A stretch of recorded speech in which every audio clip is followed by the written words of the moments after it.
সখীদের নয়ন ধন্য রাধারানীর যুগল দর্শনে, ভক্তের নয়ন ধন্য রাধা গোবিন্দের যুগল দর্শনে।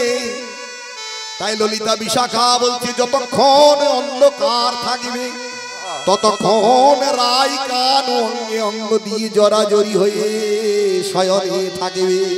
আমরা রাধা গোবিন্দের শয়ন লীলা দর্শন করে ধন্য হব। কিন্তু অন্ধকার থেকে, রাত্রি থেকে যদি দিন হয়ে যায়, অন্ধকার থেকে আলো হবে। আলো হলে আমার রাধা গোবিন্দ আর যুগলে থাকবে না। কৃষ্ণ চলে যাবে নন্দালয়ে, আমার রাধা রানী যাবে যা ভটে জটিল আর ঘরে। তাহলে যুগল ভেঙে যাবে। যুগল ভেঙে গেলে আর যুগল দর্শনের সে আনন্দ যে থাকবে না। সেই জন্য আমাদের মনের বাসনা কু হয়ে থাক। কোকিল বলছে কু।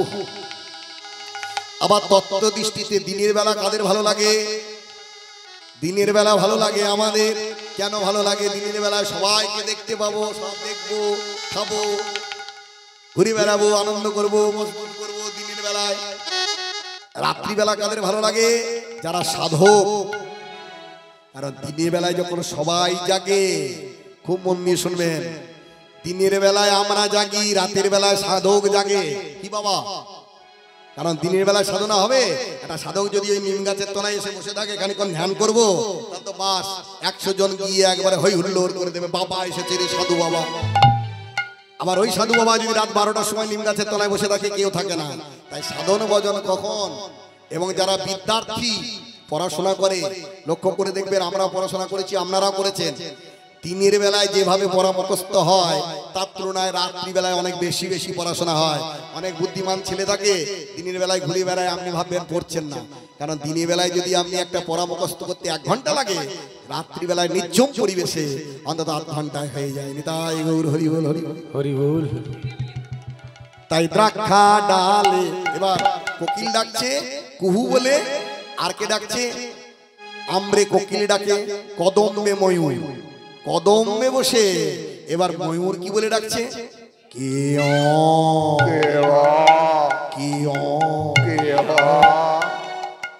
এবার বাজা। এটা হচ্ছে কার ডাক? ময়ূরের ডাক। কি বলে?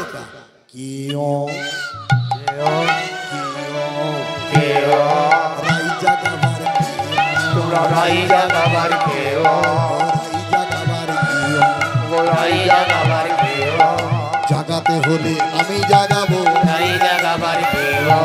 জাগাতে হলে আমি জাগাবো, রাই জাগাবার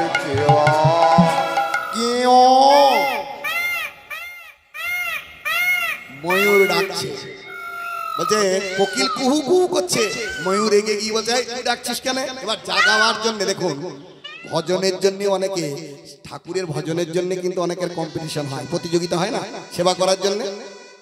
আগে আমাদের গ্রামে রাধা বল্লভ আছে।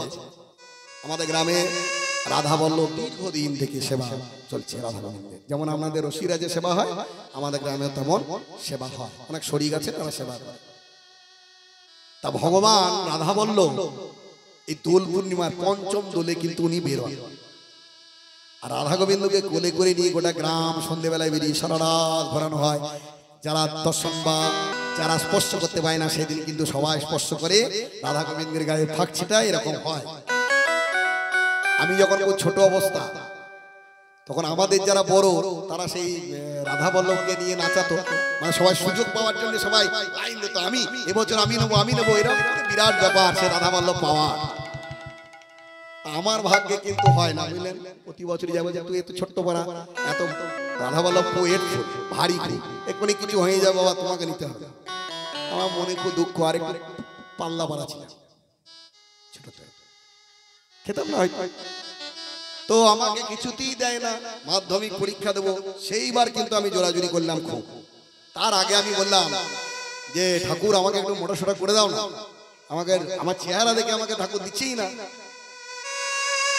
সেই বছর আমি খুব খুব ব্রাহ্মণ ছাড়া কেউ নিতে পারে না, এটাও নিয়ম আছে, ব্রাহ্মণ ছাড়া কেউ নিতে পারে না। প্রতিবার যায় আমার মুখটা ছোট হয়ে পালিয়ে আসে। মানে আগে থেকে বলতে হয়, 1 মাস আগে থেকে নাম লেখাতে হয়। আর সে এমন একটা লোক, তার বাড়িতেই পড়ে, যতবার দোল পড়ে সেই লোকটা পায়। আর আমার যেতে খুব খারাপ লাগে, বারবার ঘুরে আসে।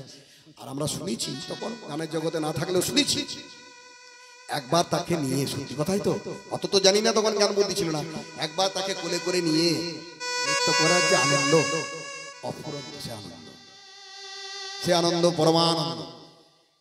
ইদানিং আমি গেলাম শেষবারের মতো যে আমাকে একটা হিষ্টপুষ্ট করে দাও যেন তোমাকে আমি নিতে পারি, হ্যাঁ বড় করে দাও, যাই বলে ভাগ্য গুণে কিরকম হলো বেশ, সেই বছর থেকেই লাগলো আমার শরীর। এবার আমি গেলাম বেশ হিষ্টপুষ্ট, এত আগো এবার পারবো, এবার অহংকার করে গেলাম, এবার হবে, বলছে হ্যাঁ রে এবার তোকে মানাবে, ভালো নিলাম।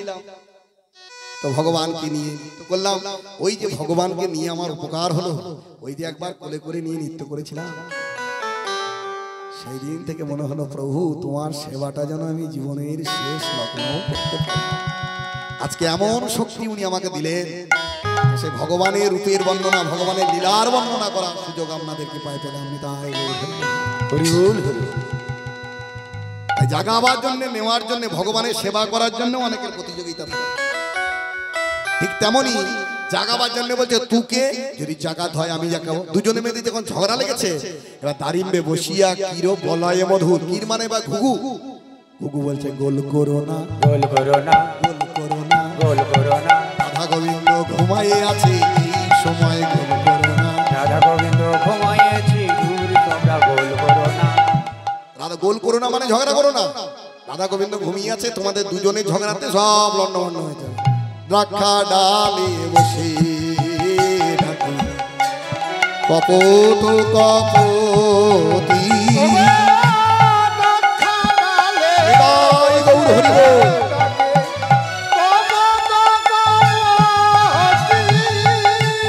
তারাগণ সহিত এলো কালো তারা কোটি, তারাগণ সহিত এলো কালো তারা কোটি।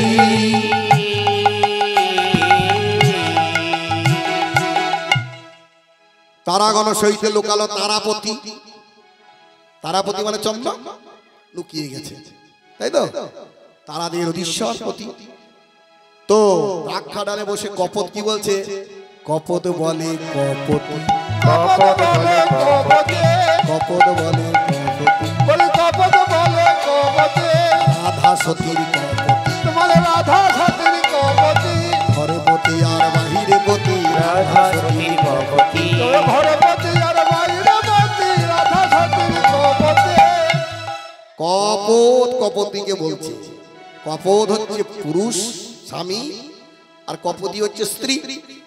স্বামী তার স্ত্রীকে বলছে, কপত কপতিকে বলছে এই যে রাধা রাধা করছিস ও কি রে, রাধা সতীর কপতি, বলে কেন একটা পতি তো আয়ান, আর এ আবার কে, কৃষ্ণ, এ তো পতি নয়, এর সাথে অঙ্গে অঙ্গ দিয়ে অমন করে শুয়ে আছে, হ্যাঁ চোখে চোখ, মুখে মুখ, হাতে হাত, মুখে মুখ দিয়ে জড়াজড়ি হয়ে আছে, ছি ছি ছি ছি ছি ছি, কি সতীর নমুনা, এরই নাম করিস রাধা রাধা রাধা রাধা বলিস, লজ্জা করে না?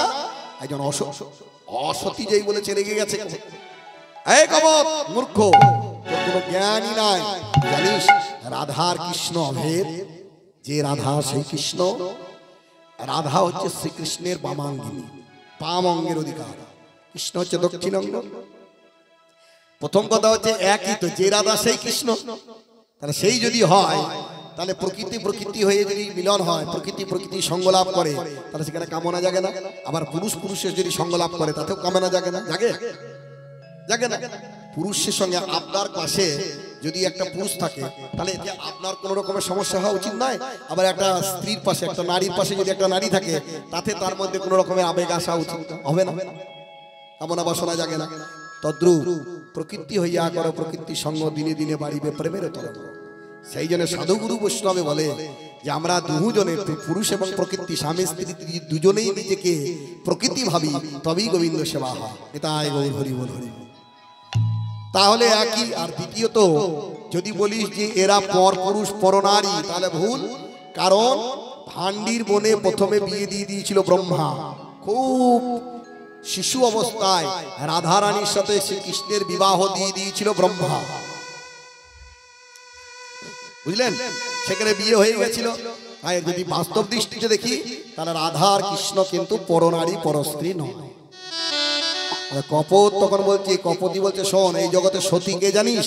দুই পতি ভোজে হও সতী, দুই পতি ভোজে হও সতী, দুই পতি ভোজে হও সতী, দুই পতি ভোজে হও সতী, গৃহপতি আর জগৎপতি দুই পতি ভোজে হও সতী, গৃহপতি আর জগৎপতি দুই পতি ভোজে হও সতী।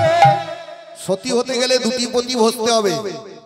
শুধু যার গলায় মালা দিয়েছেন তাকে ভজলেই সতী হওয়া যাবে না। সতী পরীক্ষা শুধু, আসল কথা সতী কে কিভাবে সতী হলো বলুন তো? সতী শুধু আজ পর্যন্ত একটা কথা আমাকে বলুন, আমার মায়েরা আছেন বলে এই কথাগুলো বেশি করে বলছি, বিনা পরীক্ষায় আপনি সতী হয়ে যাবেন? শুধু আপনার স্বামীকে ভালোবাসবেন, পরপুরুষের দিকে চাইবেন না, সতী হয়ে যাবেন? সতীর এরকম ব্যাখ্যা নয়। সতী মানে যে তার সতীত্বে মরা স্বামীর প্রাণ ফিরিয়ে আনবে, সেই সতী। সাবিত্রী সতী কি করে হলো? সত্যবানের প্রাণ ফেরানো। বেহুলা সতী কি করে হলো? তিনি লক্ষ্মীন্দরের প্রাণ ফিরিয়ে আনলেন বলে সতী। নির্মলা সতী কি করে হলো? অভিমন্যু ব্রাহ্মণের প্রাণ ফিরিয়ে নিয়ে এলো বলে। তাহলে বোঝা গেল যে সতী শুধু নিজের পতি ভজলে সতী হওয়া যাবে না, জগৎপতির ভজনা করতে হবে আর নিজের স্বামীকে রক্ষা করতে হবে সতীত্বের দ্বারা। শঙ্খচূড় দৈত্যকে এই বর দেওয়া হয়েছিল, যতদিন তোমার স্ত্রী সতীত্ব থাকবে ততদিন ভগবান পর্যন্ত তোমাকে বধ করতে পারবে না। নিতাই গৌর হরি বল। শঙ্খচূড় দৈত্য বর পেয়েছিল, তোমার স্ত্রী তুলসীর সতীত্ব যতদিন থাকবে ততদিন তোমাকে ভগবানও মারতে পারবে না। তাই শঙ্খচূড় দৈত্যকে বধ করার জন্য ভগবান নারায়ণকে তুলসী সতীত্ব হরণ করতে হয়েছিল। নিতাই গৌর হরি বল। সতী শুধু বড় করছে স্বামীটাকে নিয়েই ভালো মন্দ খাওয়াবো, তাকে ভালোবাসবো আর আমি সতী হয়ে যাব না। দুই পতি ভোজে হও সতী, দুই পতি ভোজে হও সতী, দুই পতি ভোজে হও সতী, দুই পতি ভোজে হও সতী। এবার সতীত্ব আপনি রক্ষা করবেন কি করে? সতীত্ব রক্ষা হবে একমাত্র কৃষ্ণের বলে বলিওয়ান হলে। এই জগতে আপনার সতীত্বের দিকে কেউ চাইতে পারবে না যদি আপনি কৃষ্ণ ভক্ত হন। তার প্রমাণ কি? তার প্রমাণ হচ্ছে দ্রৌপদী। দ্রৌপদীর বস্ত্র হরণ করতে গেল, হয়েছিল? হলো না। কেন? কারণ দ্রৌপদী কৃষ্ণ ভক্ত ছিল। নিতাই গৌর হরি বল। অনেকে বলে শাঁখা সেঁদুরের জোরে ফিরে এলো। হ্যাঁ, শুধু শাঁখা সেঁদুরের জোরটা পাবেন কোথা থেকে? আপনি যদি খাবার না খান আপনার দেহে শক্তি থাকবে। আপনি যদি জল আহার ত্যাগ করেন আপনি কতদিন শক্তি ধরে রাখবেন? তেমন আমাদের সতীদের সতীত্বের শক্তি কোথায়? আহার জল ত্যাগ করলে যেমন আপনার শক্তি ক্ষয় হবে, তেমন সতী নারীর সতীত্বের শক্তি হলো ভগবান। ভগবান ভজনা বন্ধ করবেন, আস্তে আস্তে আপনার স্বামীও মৃত্যুর কোলে এগিয়ে যাবে। নিতাই গৌর হরি বল। কিছু মনে করেন না, এখন একটা হিসেবে পাওয়া যাবে গ্রামে, লক্ষ্য করবেন, আমার কথা নয়। বিধবার সংখ্যা বেশি, প্রত্যেক গ্রামে বিধবা ভাতা চালু হয়ে গেল। বার্ধক্য ভাতা না পেলেও বিধবা ভাতা তাড়াতাড়ি দিয়ে দিচ্ছে। কেন জানেন? কিছু মনে করেন না, এখন এটা সবারই ক্ষেত্রেই বেশিরভাগ বিধবা হয়ে যাচ্ছে, স্বামীরা মরে যাচ্ছে। কেন? লক্ষ্য করে দেখুন, গ্রামে খুঁজে দেখবেন বিধবাদের জন্য রান্না করুন, তখন বুঝতে পারবেন যে বিধবাদের খাওয়ার ব্যবস্থা আছে। দেখবেন এক এক পরিবারে বিধবা থাকছে। দোষটা কোথায়? দোষটা আমাদের জীবন যাত্রা। পিপিলিকা পাকা হয় মরিবার তরে, আগুন জ্বালিয়ে দেন, আগুন জ্বললে সেখানে কি পড়বে? পতঙ্গ। সেই পতঙ্গ আগুনে এসে ঝাঁপ দেয়। ঠিক তেমনই ভাজ্যার অপূর্ব রূপামৃত পানের মানে অভিলাষে আমরা আগুনে ঝাঁপ দিই, তার জন্য আমাদের অকাল মৃত্যু হয়। সেই স্ত্রী তার স্বামীকে বাঁচিয়ে রাখতে পারে যে স্ত্রী কণ্ঠে তুলসীর মালা, তিলক সেবা করবে আর একাদশী, পূর্ণিমা, অমাবস্যা এইভাবে নানা রকমের বৈদিক নিয়মে তার স্বামীকে তিনি রক্ষা করবেন। এটার বিশেষ, এর থেকে আর বেশি কিছু সরল করে বলা যাবে না। 30টি দিন, এই 30টি দিনের মধ্যে 17টা দিন গোবিন্দ সেবার মধ্যে থাকতে হবে। 4টি রবিবার, 4টি বৃহস্পতিবার, কটা হলো? অমাবস্যা, পূর্ণিমা 10, একাদশীর আগের দিন একাদশীর দিন, একাদশীর পরের দিন কটা একাদশী হয় মাসে? তাহলে কটা হলো? কদিন হলো? 16। আর সংক্রান্তির দিন কটা হলো? আবার যদি গুরুদেব আসে, শ্বশুর শাশুড়ি শ্রাদ্ধ হয়, গ্রামে হরিবাসর হয়, তখন আমি তোমার স্ত্রী নয়। 4টি রূপ, তখন আমি স্ত্রী নয় আমার গোবিন্দের, আমি উপবাস। উপবাস মানে কি? না খেয়ে থাকা। এখন আবার একাদশী করছে, কি খাচ্ছে একটা কি? ওই একাদশী নয়। উপ শব্দের অর্থ নিকট, বাস শব্দের অর্থ বাসস্থান।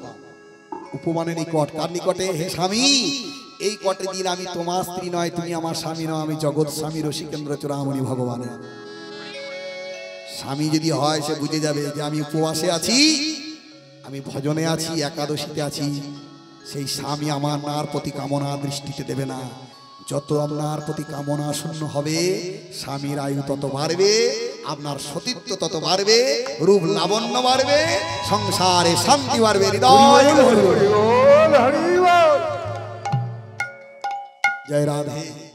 তাহলে দুই পতি ভস্ত হবে, একে জগৎপতি আর স্বামী।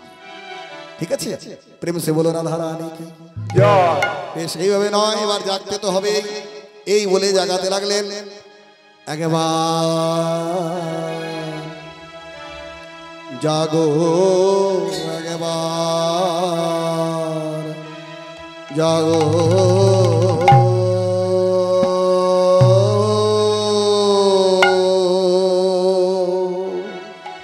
ও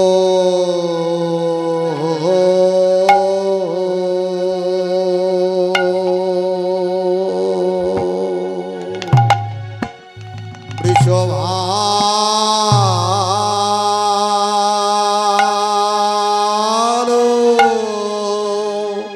ও